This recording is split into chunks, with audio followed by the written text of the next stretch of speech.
¿Qué tal? Un saludo muy especial a todos los que nos acompañan desde la página Santos de la Iglesia Católica. Hoy nos vamos a sumergir en la vida y obra de una figura fascinante, San Pedro Crisólogo. Tenemos aquí varios textos, ¿no? Extractos biográficos, trozos de sus sermones, artículos que nos van a ayudar a entender quién fue, por qué ese apodo tan particular, Crisólogo, o sea, la palabra de oro. La idea es, captar la esencia de este doctor de la Iglesia. Exacto. Y es clave entender su época. Estamos hablando del Imperio Romano de Occidente, en una franca decadencia. Rávena era la capital imperial en ese momento, y la Iglesia, por su parte, enfrentaba debates doctrinales muy fuertes, muchas herejías.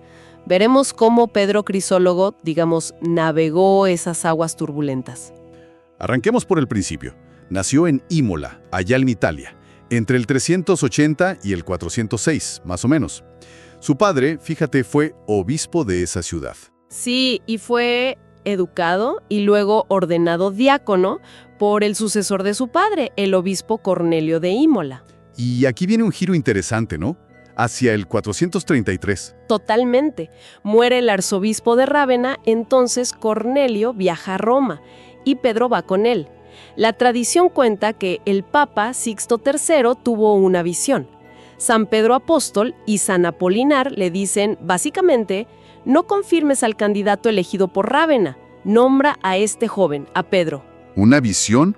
Suena muy providencial. Sí, aunque también hay que pensar, pudo haber algo más. Quizás buenas conexiones. Se habla de su relación con Gala Placidia, la emperatriz, o con el futuro Papa León Magno. Pudo ser una mezcla, ¿no? Claro, una combinación de factores. ¿Y cómo lo recibieron en Rávena? ¿Siendo impuesto desde Roma, en la capital imperial? Pues con bastante frialdad al principio. Hubo resistencia, sí. No fue una llegada fácil. Pero entiendo que eso cambió rápido. Así es. Su rectitud personal, la claridad con que enseñaba y sobre todo su elocuencia al predicar, eso terminó ganándose el respeto y el cariño de la gente. Y de ahí el famoso apodo, Crisólogo. Exactamente. Palabra de oro. Se dice que sus sermones eran relativamente cortos, muy concisos, nada de rollos interminables. Iban al grano, muy basados en la escritura y con una aplicación práctica para la vida diaria. Querían instruir, sí, pero sobre todo mover a la gente a vivir el Evangelio. ¿Cuántos se conservan? Porque he leído cifras muy dispares.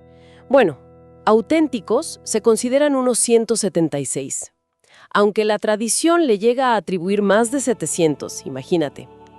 Pero sí, casi 180 confirmados. ¿Y los temas? ¿Qué le importaba transmitir a la gente de Rávena en ese momento? Pues mira, mucho sobre la encarnación, el gran misterio de Dios hecho hombre, también sobre la gracia, la vida cristiana cotidiana, explicaba de forma sencilla el Padre Nuestro, el credo, y algo muy importante para él, la Eucaristía frecuente, incluso diaria. Tenía frases muy directas, como esa que dice, el que quiera holgarse con el diablo no podrá regocijarse con Cristo. ¡Pum! Directo. Clarísimo. También leí algo sobre sus sermones acerca de la paz, viéndola como un nombre de Cristo. Sí, la paz como persona, como vínculo de amor entre nosotros. Y esa otra idea potente de ofrecer la propia vida, el cuerpo, como un sacrificio espiritual agradable a Dios. Muy paulino eso. Y toda esta claridad la aplicó también a las polémicas doctrinales de su tiempo, ¿verdad? Sin duda. Eran tiempos de muchas controversias cristológicas, arrianismo, nestorianismo, monofisismo. Todas tocaban el corazón de la fe. ¿Quién es Jesús? Pedro defendió con firmeza la doctrina ortodoxa. Cristo tiene dos naturalezas, divina y humana, perfectamente unidas en una sola persona, sin confusión, sin separación. Y en ese contexto está su famosa carta a Eutiques, ¿cierto? Correcto. Eutiques era un monje que defendía el monofisismo, esta idea de que la naturaleza divina de Cristo como que absorbió la humana. Pedro le escribe, es firme en la doctrina, pero también se nota el tono pastoral. Le pide que se someta a la autoridad del Papa, del obispo de Roma. Y dice algo claro, afirma que el apóstol Pedro aún vive y preside en su propia sede, y desde allí ofrece la verdad de la fe. Es una defensa muy clara del primado romano en cuestiones de fe. Impresionante. Y más allá de la teología, ¿cómo era su labor diaria como pastor en Rávena? Muy intensa. Tuvo que luchar contra restos de paganismo que todavía existían, corregir abusos, ciertas inmoralidades, promovió mucho la penitencia, el ayuno, la limosna y, como decíamos, la comunión frecuente. Su foco siempre estuvo en la salvación de las almas. Predicaba con el ejemplo. Y su vida termina donde empezó, ¿no? Vuelve a Imola. Sí, regresó a su ciudad natal y allí murió, alrededor del año 450. Pero su legado, su palabra de oro, ¿perduró? Vaya que sí, tanto que en 1729 el Papa Benedicto XIII lo declaró doctor de la Iglesia. Eso reconoce la profundidad y la validez universal de sus enseñanzas. Hoy lo celebramos el 30 de julio. Es patrón de Imola y se le invoca contra las fiebres, por cierto. Su vida nos deja esa lección. Cómo la elocuencia, la palabra bien usada, puede ser una herramienta poderosa al servicio de la verdad y la fe. Totalmente. Y nos deja pensando, ¿no? En el valor de esa palabra clara, arraigada en la fe, sobre todo en tiempos de confusión como los nuestros. Quizás cómo resuenan hoy sus ideas sobre la paz que es Cristo, sobre la unidad, sobre ofrecernos a nosotros mismos. Es algo para reflexionar.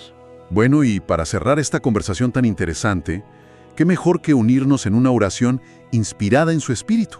Podríamos decir algo así: Oh Dios, que por medio de San Pedro Crisólogo nos enseñaste que Cristo es nuestra paz y que debemos ofrecernos como sacrificio vivo, concédenos por su intercesión buscar siempre la concordia que viene de ti, alimentarnos con el pan del cielo que nos das cada día y vivir de tal manera que santifiquemos tu nombre en nuestras acciones, que como Él seamos fieles a la verdad y pastores solícitos según tu corazón. Amén. Muchísimas gracias por habernos acompañado en este recorrido por la figura de San Pedro Crisólogo.